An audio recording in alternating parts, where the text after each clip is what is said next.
जय मूल निवासी, जय संविधान आप सभी को।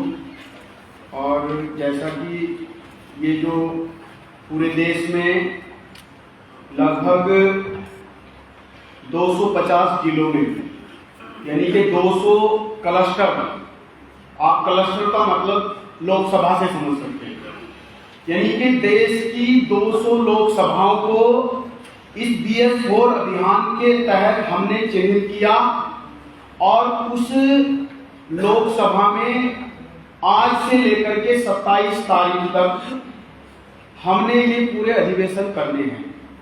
यानी 200 अधिवेशन 250 जिलों के लगभग ये हमने आयोजित 27 तारीख तक खत्म करने हैं, 27 अगस्त तक। उसके बाद नेक्स्ट में कोई अगर छूटा है तो वो सितंबर में भी हो सकता है, लेकिन हमने इसमें टारगेट रखा था कि हम इसी एक ही तारीख में पूरे ऑल इंडिया में खत्म करेंगे। जिला हरिद्वार का ये एक कोई कारण था इसका, उस वजह से हमने ये परमिशन लेके पहले एक हफ्ता पहले किया और बाद में भी कुछ ऐसा हो सकता है बात। लेकिन इसके साथ ये इसकी अहमियत क्या है और ये जो टॉपिक रखा था, इस टॉपिक की ब्रीफ आप जब पढ़ेंगे, असल में तो हमारे लोग भाषण देते हैं और हमारे लोग दूसरों को ज्ञान पिलाते हैं, इतिहास पढ़ो, इतिहास से सबक लो, खुद कुछ सबक नहीं लेना है, अपना छापा हुआ पर्चा भी खुद नहीं पढ़ना है, जिसको जिम्मेदारी दी है वो पढ़ ले, बस काम खत्म। इस पर्चे में लिखा है कि पिछले पूरे सत्र में जो संकट काल आपको बताया गया है, क्या वो संकट काल है हमारे देश के ऊपर, हमारे परिस्थिति जो हमें दिख रही है, उन सब परिस्थितियों को, उन सब प्रवृत्तियों को, उस पर हमने एक सांगठनिक जनप्रतिनिधि के वजह से होने के नाते यहां आकर के इस संविधान से जो इस देश के नागरिकों को, चाहे वो SC है, ST है, OBC है, महिला है, ब्राह्मण है, कोई भी है, उनको जो भी इस संविधान से लाभ हुआ है, उन लाभार्थियों को उनकी क्या कर्तव्य का उद्घोष कब होना चाहिए, क्यों होना चाहिए? क्योंकि आप कह रहे हैं, सब कह रहे हैं कि संविधान खतरे में है। अभी अभी मैंने बहुत सारी पोल की, सैकड़ों या हजारों आप कह सकते हैं, अभी कुछ दिन पहले इस प्रोग्राम में बुलाने के लिए यही जिला हरिद्वार के क्लस्टर के लोगों को, तो एक आदमी को मैंने कॉल किया, उसको पूछा कैसे हो? बढ़िया हूं, घर में सब बहुत ठीक है जी, देश में रुक गया। फिर बोला साहब बहुत खराब है, तो डूब के मर जाना चाहिए कि नहीं मर जाना चाहिए? बिल्कुल मर जाना चाहिए। तो अगर घर में सब ठीक है और देश में ठीक नहीं है, तो इस देश के लोगों के लिए चिंता परिवार होनी चाहिए कि देश होना चाहिए? मंच पे बोलने के लिए तो देश होना चाहिए, लेकिन इधर से उतरते ही घर ही, मेरा गांव मेरा देश और मेरा परिवार मेरा जहान, और जान है तो यहां आ जाता है। लेकिन जिन लोगों ने देश को बड़ा माना है, उनकी ना जान गई, ना परिवार गया, ना समाज गया। क्योंकि जब देश सुरक्षित अगर होगा तो जान तो सुरक्षित अपने आप ही हो जाएगी। और अगर इस देश के नागरिकों को अपनी सुरक्षा की तरफ देखना है और वो अगर समझ रहे हैं कि संविधान खतरे में है, तो अभी अभी हम प्रचार कर रहे थे और सब कह रहे हैं कि हमें संविधान से स्वतंत्रता मिली, तो हम लाउड स्पीकर लगा के लगभग 60 गांव में घूमे सिर्फ 2 दिन में, बल्कि एक दिन में तो 45 गांव में हम लोग घूमे। कैसे घूमे होंगे? और हर गली में पर्चा हमने बांटा। हमें पता था इतने लोग आएंगे, वो तो बारिश नहीं हुई तो ये इतने भी ना होते, लेकिन हम एक गांव में जा रहे थे और उस गांव में जब हम साउंड सिस्टम बजा रहे थे तो एक हमारे समाज का मुस्लिम भाई जल्दी से निकल के आया, गाड़ी के सामने हाथ खड़ा करके, रुको रुको, अजान हो रही है। तो मैंने इसको बंद कर दो। मैंने कहा क्यों अजान हो रही है? मैंने कहा वो अजान क्यों होती है कि वो खुदा को कुछ कहना चाहते हैं, तो मेरी भी बात इस लाउड स्पीकर से उस खुदा तक पहुंचा दो कि भारत के लोगों की जान खतरे में। तुम्हारी जान खतरे में है। एक हमारे समाज का कम पढ़ा लिखा अनपढ़ आदमी नमाज और अजान का अंतर नहीं पता और धर्म के अफीम को चाप चाप के पी रहा है। लेकिन जब आप हिंदू धर्म को गाली देते हो, मुसलमान को अच्छा लगता है, क्रिश्चियन को अच्छा लगता है, और ये अंबेडकरवादी है, इनको अच्छा लगता है। और जब इनके बारे में बोलो कि तुम भी अंबेडकरवाद के नाम पर अंबेडकरवाद का अफीम पी रहे हो, तुम भी इस्लाम की समतावाद का मशावाद के नाम पर तुम एक अलग ही अफीम पी रहे हो। सब पे बोलना पड़ेगा। हमें लोग बोल रहे हैं कि तुम सिर्फ गीता बाइबल उस पर कभी नहीं बोलते हो, उस पर कुरान पे कभी नहीं बोलते हो, तुम सिर्फ हिंदुओं को गाली देते हो। तो हमारे समाज के इस मूल निवासी बहुजन समाज में जन्मे हर एक जाति के आदमी को यह कर्तव्य है कि वो अपनी जाति की, अपने धर्म की, अपने समुदाय की, अपने पंथ की, अपने देश की बुराइयों को खुलेआम खड़ा होकर बोलने की हिम्मत रखे। और कबीर साहब ने ये डंके की चोट पे किया तो उनको किसी ने नहीं मारा। और आज जो लोग कह रहे हैं कि संविधान खतरे में है, तो संविधान तो एक किताब है, क्या खतरे में है? आज जलाएंगे, कल लिख देंगे, परसों छाप देंगे, संविधान खतरे में है। तो खतरे में है आखिर कौन है? और संविधान को बचाना है तो कैसे बचाएंगे? ये जो सवाल है, इसी के पीछे इस देश के ये जो अभियान BS4 भारतीय संविधान सम्मान सुरक्षा संवर्धन, ये जो पूरा अभियान है, इसी में इसके सवाल है, इसी में जवाब है, इसी में समस्या और इसी में समाधान है। कि अगर किसी में किताब है तो फिर खतरे में कौन है? तो आपको समझना होगा कि संविधान से पहले क्या था। अभी अभी हमारी एक महिला वक्ता इधर से प्रस्तावना में एक बात बोल के गई और उन्होंने एक बात बहुत अच्छे से बोली, लेकिन वो बात सिर्फ गुर्जर बोले और हिंदू ना बोले, SC ST के लोग ना बोले कि हाँ इस देश की आजादी में सबसे बड़ा रोल कुंजा नरेश राजा विजय सिंह का है। और हमने ये बामसेप ने, मैं धन्यवाद करता हूं बामसेप का कि बामसेप ने ये बात को पूरे देश में फैला दिया। किताबें तो छपी थी कुछ चंद किताबें, लेकिन वो कहीं कब्र में बंद थी। बामसेप ने पूरे देश दुनिया में वो किताब पहुंचाई तो कुंजा नरेश राजा विजय सिंह को देश जानने लगा। और बामसेप की वजह से ये आंदोलन जब इस रुड़की में भी होता है, मैं उदाहरण दे रहा हूं आपको, इस नगर निगम के इमारत के दरवाजे के बाहर निकल के देखिए, एक तरफ मोदी जी का फोटो लगा है, दूसरी तरफ धामी जी का फोटो लगा है, तीसरा मुझे शकल से याद नहीं आ रहा है, और चौथे पे काली पोती हुई है, व्हाइट किया हुआ है। पहले काली थी, अब व्हाइट है। वो मूल निवासी विद्यार्थी संघ के यहाँ रुड़की नगर निगम पे धरना देने के बाद, जिस धरने को जब हम दे रहे थे, संविधान और शिक्षा के लिए चिल्ला रहे थे, तो यहाँ सामने जो रंजन जी ने अपने प्रस्तावना के भाषण में बोला कि सामने फल वाले ने ये सुन के कि संविधान की जागरूकता का, हमारे अधिकारों का अभियान चला रहे हैं, उसने फ्री में फल दे दिए। तो ये कान साफ करने वाले जो बाहर बैठे हैं लाल टोपा लगा के, इन्होंने सुना। और अगले एक और आंदोलन हम करने वाले थे, तो हम गाड़ी लेके 15 अगस्त पे हम आ रहे थे यहाँ, और जैसे ही मैंने गाड़ी रोकी तो वो कान साफ करने वाला मेरे पास आया, बोले भैया हम बहुत देर से देख रहे थे कि आज आप कहाँ हो, आज आप क्यों नहीं आए, आज आप भी बोलेंगे, हमारे मन में यह था कि आप जरूर आएंगे। मतलब उसके दिमाग में हम हैं, उसको पता है मेरे हक और अधिकार की, मेरे देश के संविधान की, मेरे अधिकार की बात कौन कर रहा है, कान साफ करने वाला समझ रहा है। लेकिन ये साफ कुर्ते वाला, साफ सुथरे घर वाला आदमी क्यों नहीं समझ रहा है? और उसी धरने की वजह से कि इस देश की सरकारी प्रॉपर्टी पे ये किसी के बाप की प्रॉपर्टी नहीं है, कि हम भारत के लोगों की प्रॉपर्टी है, और इसलिए इसकी किसी इमारत पे किसी 5 साल के प्रधानमंत्री का, 5 साल के मुख्यमंत्री का, उत्तराखंड में 5 साल का नहीं होता है ना, 2 साल और 3 महीने का भी होता है, 2-3 महीने का मुख्यमंत्री का फोटो या फिर 1 साल के मेयर का फोटो कैसे लग सकता है? और इसलिए मेयर जी ने मुख्यमंत्री के फोटो से व्हाइटिंग हटाने की तो हिम्मत नहीं कर पाई, लेकिन अपने मुंह पे काली पोत के जरूर वो इस्तीफा देते गए। और मैं ये भी बता रहा हूं, मैं ये बताना चाहता हूं कि इस्तीफे का कारण पूछो, कि पूछो संविधान की कसम खा करके, नगर निगम रुड़की के पूरे नगर के डेवलपमेंट का पैसा खा करके कितनी चालाकी से इस्तीफा देकर के निकल जाते हैं। संविधान की शपथ ले करके वो लोग इस संविधान को बदलने की बात करते हैं।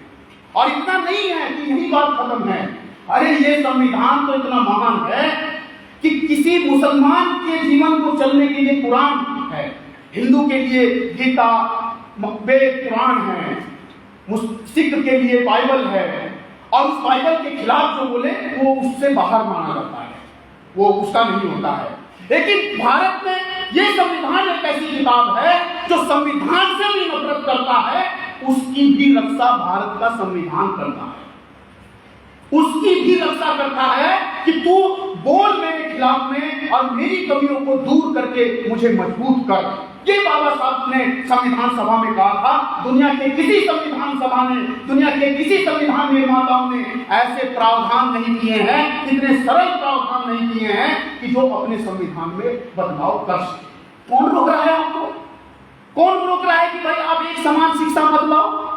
लेकिन आप एक देश एक कानून की बात करते हो, एक देश एक चुनाव की बात करते हो, एक देश एक राशन कार्ड की बात करते हो, एक देश एक इलेक्शन की बात करते हो, लेकिन एक देश में एक शिक्षा की बात नहीं करते। गरीब का बच्चा खिचड़ी खाए और अमीर का बच्चा अंग्रेजी खाए।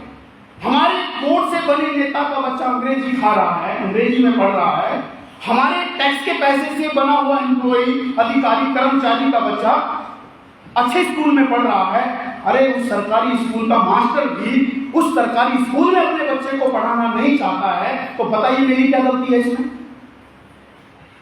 एनसीईआरटी को ये आरटीई के तहत अभी 25% रिजर्वेशन को फ्री किया गया कि आप गरीब बच्चे, एससी एसटी रिजर्व कैटेगरी के बच्चे, ओबीसी के बच्चे किसी भी प्राइवेट संस्थान में वो 25% एडमिशन ले सकते हैं। पहली बात तो ये है वो बंद हो चुका है, अभी सारी सीटें खाली पड़ी हैं, वो नहीं मिलेगा।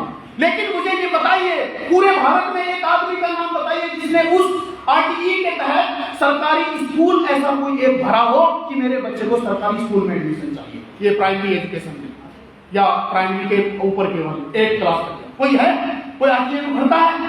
ना टीचर भरता है, ना चपरासी भरता है। भरता है तो सिर्फ गरीब आदमी, वो भी प्राइवेट में भरता है। क्यों ऐसा है? किसने ये व्यवस्था की? और इसलिए संविधान से पहले की चीजों पर अगर नजर डालोगे तो उस संविधान की पहले की चीजें, मैं यहाँ हरिद्वार क्लस्टर में खड़ा हूं तो इसलिए 6वीं शताब्दी का एक दृश्य आपको बताना चाहता हूं। यहां पर जब हुएनसांग यात्रा करके घुमा, जब ये हरिद्वार नहीं था, हरिद्वार नहीं था, ना हरिद्वार था, तब ये मायापुरी था। और वो जब मायापुरी से गुजरा और इधर जाकर के वो आप जिसे हर की पौड़ी बोलते हो, हरिद्वार बोलते हो, उस हरिद्वार के हर की पौड़ी के पास से गंगा द्वार जब कहते थे, उस गंगा द्वार से जब गुजरा तो वो बोला कि यहाँ के क्षेत्र में ब्राह्मण रहते हैं, क्षत्रिय रहते हैं, वैश्य रहते हैं और शूद्र और अछूत गांव के बाहर रहते हैं। शूद्र गांव के बाहर रहते हैं और जो कर्षक जाति है, किसान जातियां हैं, वो भी गांव के बाहर रहती हैं। बताओ कौन है किसान? बताओ वो शूद्र कौन है, अछूत कौन है?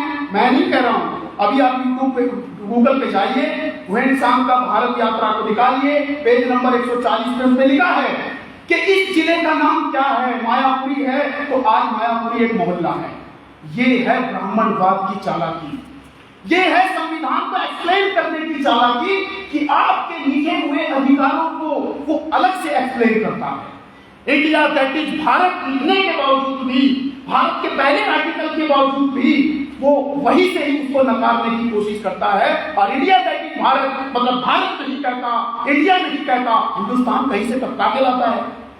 तो आप सोचते हो कि भाई हिंदुस्तान कह रहा है तो क्या दिक्कत है?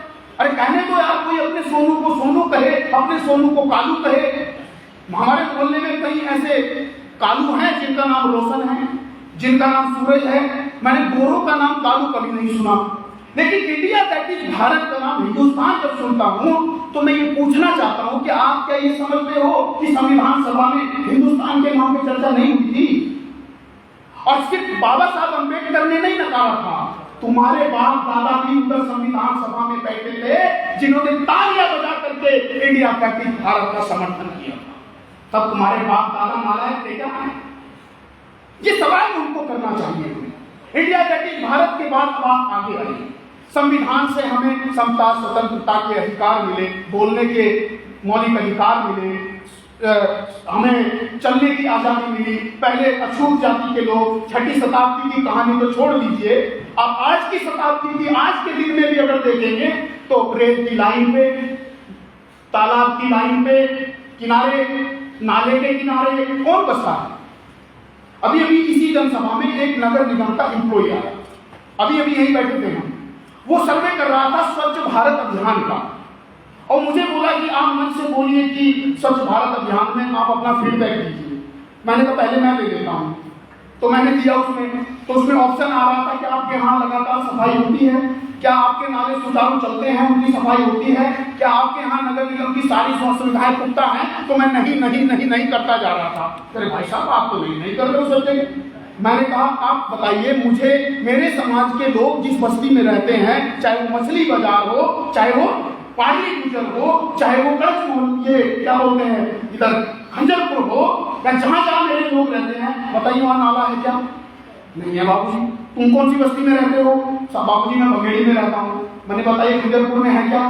बताइए इधर मछली बाजार में है क्या? जहां जहां SC/ST के लोग, OBC के लोग या फिर मुस्लिम समुदाय के लोग रहते हैं, वहां वहां हरिद्वार का फीडबैक मुझे तुम देने नहीं दे रहे हो, तो वो यहां से भाग गया। इसका मतलब डिजिटल मीडिया में गलत फीडबैक दे करके देश दुनिया को G20 करके वो जो बता रहे हैं कि सारे ऋषिकेश के रास्ते से अगर गुजरना सारे लोगों छाप दो, नाले भी छाप दो। अब वो नाले अट गए, हमारे लोगों के घरों में पानी भर गया। मतलब मैं ये कहना चाहता हूं कि संविधान में इससे पहले कपड़े पहनने की आजादी नहीं थी, लोहे के आभूषण पहन सकते थे, एल्यूमिनियम के भी नहीं पहन सकते थे, तांबे के नहीं पहन सकते थे। तांबे के आभूषण राजस्थान की एक जाति ने पहने तो वहां पर उनके ऊपर कुल्हाड़ियां चलाई गई। ये बाबा साहब अम्बेडकर के टाइम की बात है। 1823 की कहानी बाबा साहब अम्बेडकर ने यही हमारे पड़ोस के एक गांव बरला, छपार जिसको आप बोलते हैं, उस गांव की कहानी लिखी कि वाल्मीकि कम्युनिटी के लोग का एक आदमी मर गया बरसात में, और वो त्यागियों के शमशान में, हिंदुओं के शमशान में जलाने चले गए, तो त्यागियों ने लात मार करके उस शव को बोल दिया कि ये जाओ वहीं गाड़ो जहां तुम्हारे पुरखे काटते हैं। ये बाबा साहब अम्बेडकर ने राउंड टेबल कॉन्फ्रेंस में बात रखी। यानी संविधान से पहले SC/ST OBC के लोग कितने सरकारी संस्थानों में एम्प्लॉय थे, कितने पढ़े लिखे बन जाएं किसी स्कूल में पढ़ने के लिए, उनके लिए परमिशन थी। तो आप देखेंगे चाय की दुकान लगाने की भी अनुमति नहीं थी।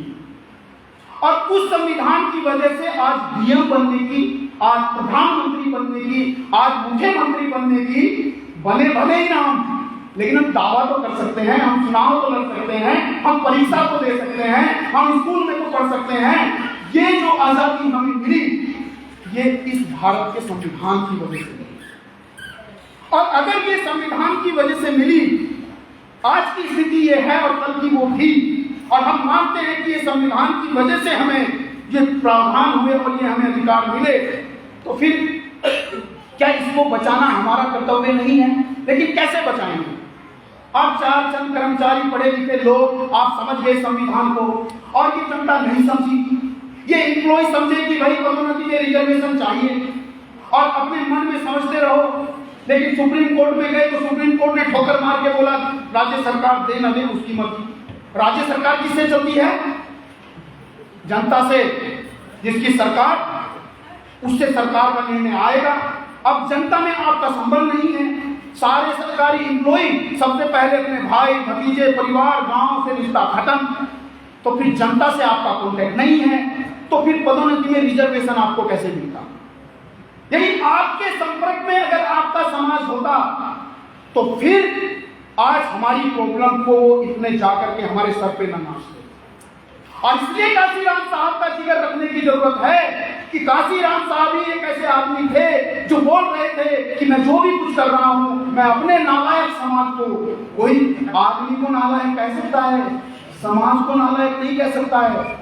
ऐसे काशीराम साहब थे जिन्होंने समाज को नालायक होगा। और उन्होंने कहा कि मैं जो भी कुछ कर रहा हूं, मैं अपने नालायक समाज को लायक बनाने के लिए अपनी जिंदगी लगा रहा हूं, बस यही मैं काम कर रहा हूं। तो मैं भी इस मंच से, उस काशीराम से, इस कॉन्सेप्ट से, इसके मूवमेंट से ये प्रेरणा लेकर कहने की हिम्मत रखता हूं कि इस समाज में जो काशीराम ने कहा, अगर समाज नालायक है तो नेता भी नालायक होगा, कर्मचारी भी नालायक होगा, विद्यार्थी भी नालायक होगा, और इस देश का हर जो भी जिम्मेदारियों से निकलने के लिए आगे आया वो सब नालायक होंगे। और अगर ये समाज लायक होगा तो नेता भी लायक होगा, कर्मचारी भी लायक होगा, अधिकारी भी लायक होगा, समाज के साथ चलने वाला होगा और समाज के लिए लड़ने वाला होगा, फिर वो स्वार्थी नहीं होगा। इसलिए इस समाज के विद्यार्थी को, युवा को, महिला को, किसानों को, मजदूरों को, कर्मचारियों को और राजनेताओं को नालायक से लायक बनाने का भी ये ES4 अभियान है कि हम इस समाज में खुले सांड पैदा नहीं करेंगे।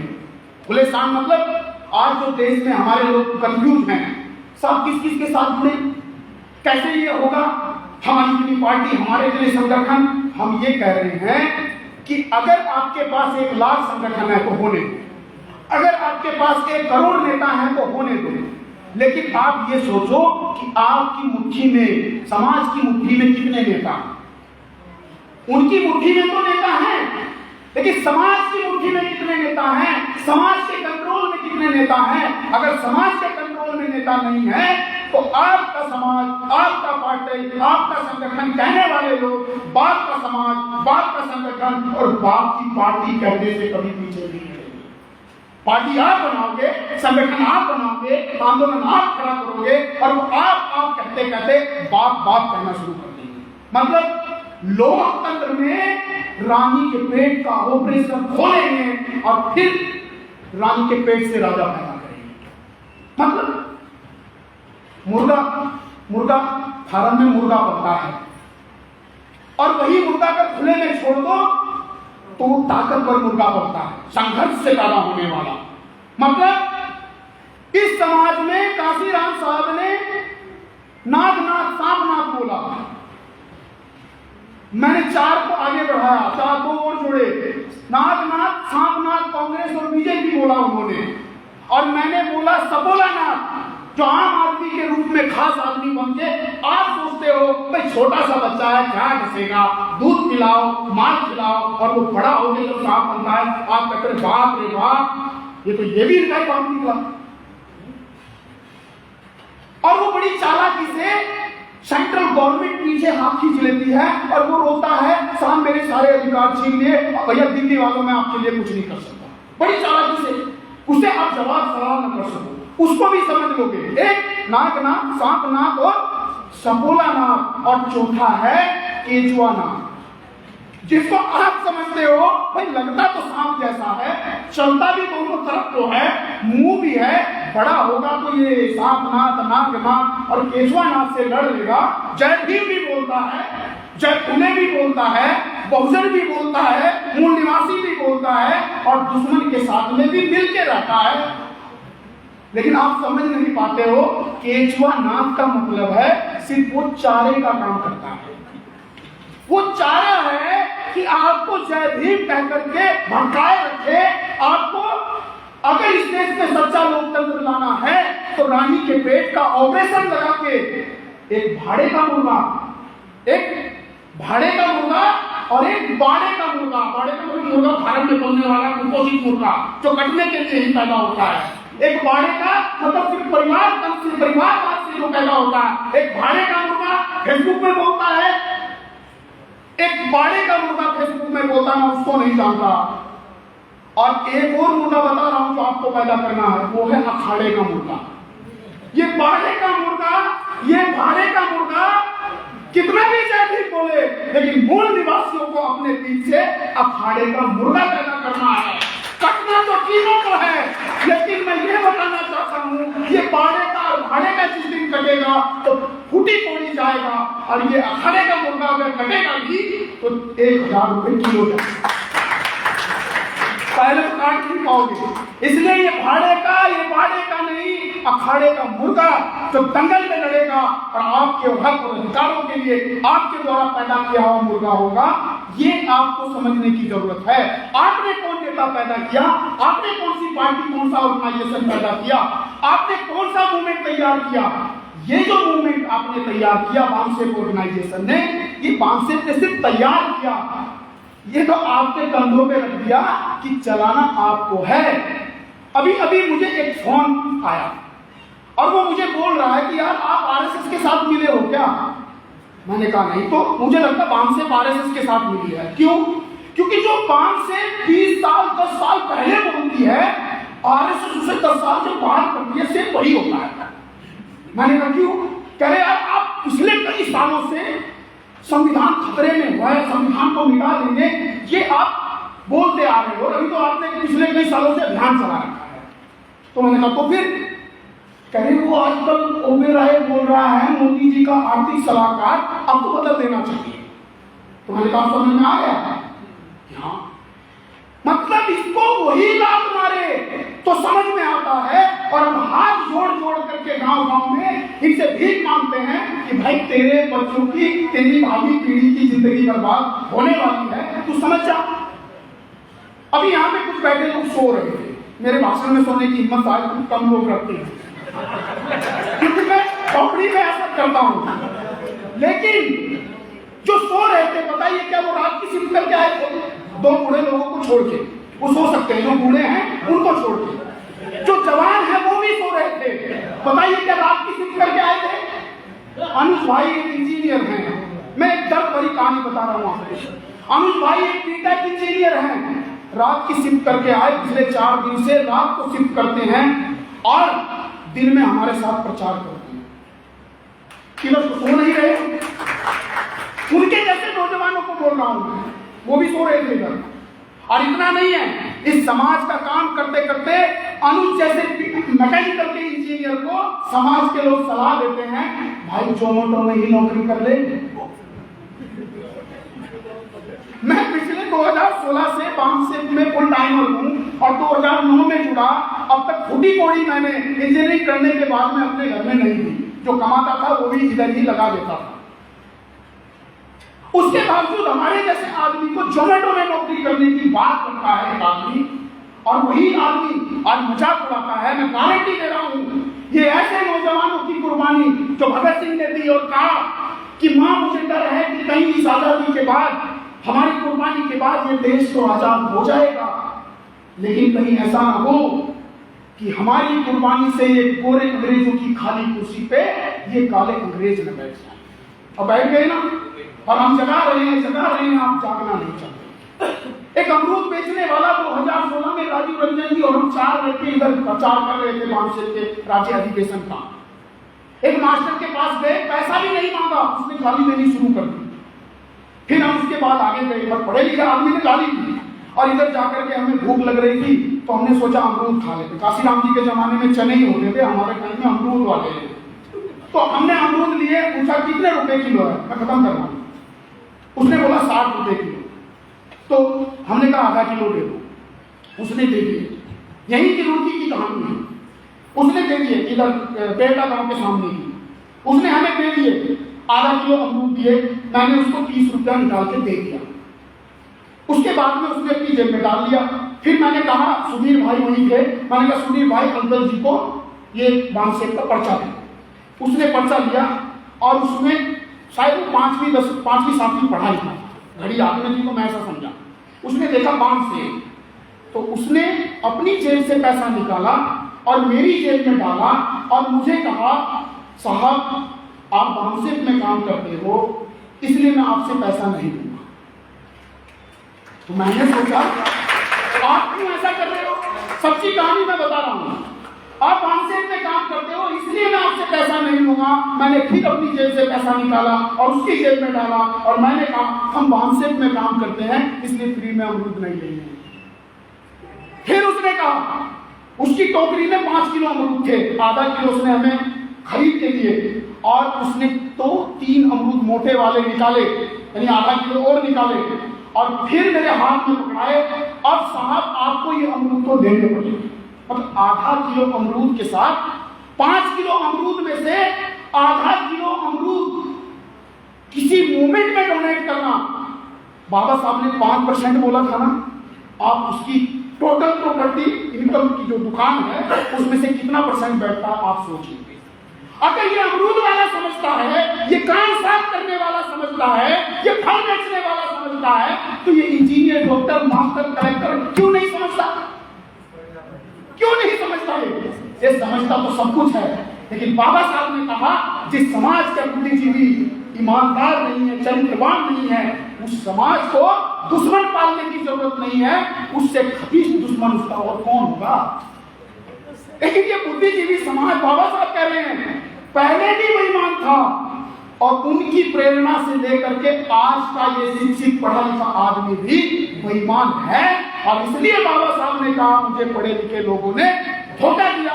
हमारे जैसे नौजवान बामसेन से प्रेरणा लेकर के इस पाप को धोना चाहते हैं कि भाई हम पढ़ तो लिए लेकिन हम ये पाप नहीं करेंगे, हम वो बेईमान नहीं बनेंगे। और मुझे बामसेन का बस यही सिद्धांत समझ में आया कि इस मूवमेंट से जुड़ने का, और ये जो BS4 अभियान है इसके तहत आपको क्या करना है, बस ये कहना चाहता हूं कि अभी तक तो सुनी समस्या, समाधान ये है कि गांव-गांव में संविधान प्रबोधक बनाना पड़ेगा।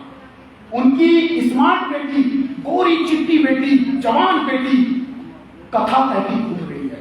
मेरा गोरी चिट्टी और स्मार्ट से मतलब कुछ नहीं है। मैं बताना चाहता हूं कि आपकी बेटी थोड़ी सुंदर तो आपको खतरा होता है कि भाई ये समाज में जाएगी तो क्या होगा, क्या हो जाएगा, कुछ हो जाएगा तो। लेकिन उनकी बेटी कथा कह रही है, उनका PhD का बेटा गीता लेके घूम रहा है और उनका सबसे मूर्ख आदमी तलवार लेके घूम रहा है।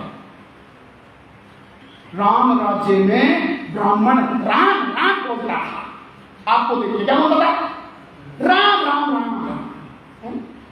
और राम राज्य में शूद्र बोलता है मरा मरा। ब्राह्मण क्या बोलता है, राम राम, जय श्री राम। और शूद्र बोलता है मरा मरा। मतलब आज आप बोलोगे लट लगेगा, गोली लगेगी और फिर बोलोगे साहब मरा, मर गया साहब, मर गया साहब। यानी कि राम राज्य में तुम्हारे ऊपर डायरेक्ट जुल्म होगा, जालिम अत्याचार होंगे, डायरेक्ट बलात्कार होगा और तुम मरा मरा कहोगे और वो तुम्हें पाठ पढ़ाएगा। मरा मरा का मतलब भी राम राम ही होता है।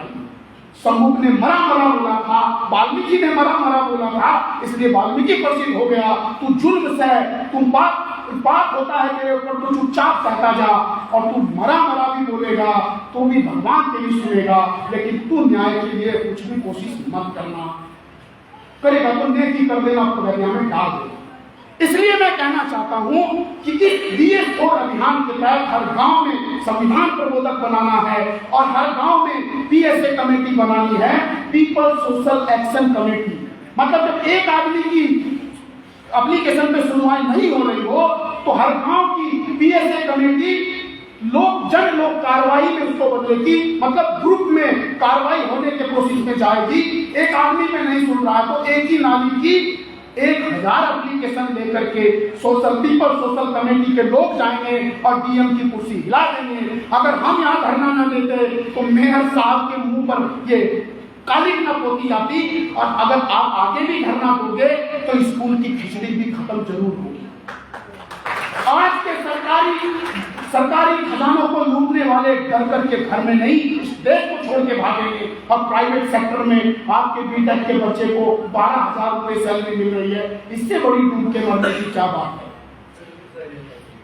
जिनके बच्चों को इस संविधान में समान अधिकार मिलते हैं, इसमें लिखा है कि कोई भी आर्थिक संसाधन ऐसी तरीके से नहीं बटेगा कि वो एक आदमी को अमीर और 1000 आदमियों को गरीब बना दे। ये संविधान कहता है। इसलिए मैं ये कहना चाहता हूं, अगर संविधान बचाना है तो संविधान बचाओ, चिल्लाने से पहले संविधान बताओ। संविधान बताओ, चिल्लाना पड़ेगा। संविधान बताओ, संविधान बचाओ। अगर संविधान इस देश की जनता को बताया होता तो आज ये संविधान जलाने के साथ साथ में उनकी औकात को जला दिए होते। आज मैं यहां से अगर कुरान को जला दूं तो शायद मैं जिंदा अपने घर न जाऊंगा। अगर किसी मनुस्मृति को जला दूं, अरे मनुस्मृति तो दूर की बात है, जिसमें मेरे लिए स्पष्ट गाली लिखी है नाम लिख करके, जय वर्णादम केली कुमारा सुपच की रात कोल करना, वो रामचरित मानस को अगर जला दूं तो शायद मैं जिंदा घर ना जाऊं। बाइबल को जलाओ, किसी भी धर्म की किताब को। धर्म की किताब कितने लोगों को चलाती है? कितने लोगों को? सिखों की किताब 2% को, ईसाइयों की किताब 1% को, बौद्धों की किताब 0.6% को। इससे आगे आप बढ़ना नहीं चाहते क्योंकि आपको सर्टिफिकेट चाहिए। और गीता, बाइबल, कुरान, किसी भी किताब को उठाओ तो 15% से ऊपर लोग नहीं मानते उसको। लेकिन भारत का संविधान को अगर कोई जलाता है तो भारत की हर एक जनता उस संविधान से चलती है और उसके सामने वो जलाया जाता है और वो जनता बोलती नहीं है। यानी ये जनता धर्म की किताब से जुड़ी है क्योंकि रात दिन उसको धर्म पढ़ाया जा रहा है। उसका धर्म पढ़ाने के लिए एक पादरी है, एक पुजारी। MNT न्यूज नेटवर्क को सब्सक्राइब करें, लाइक और फॉलो करना ना भूलें। साथ ही बेल आइकॉन दबाकर जन जागृति की मुहिम में जुड़े रहें।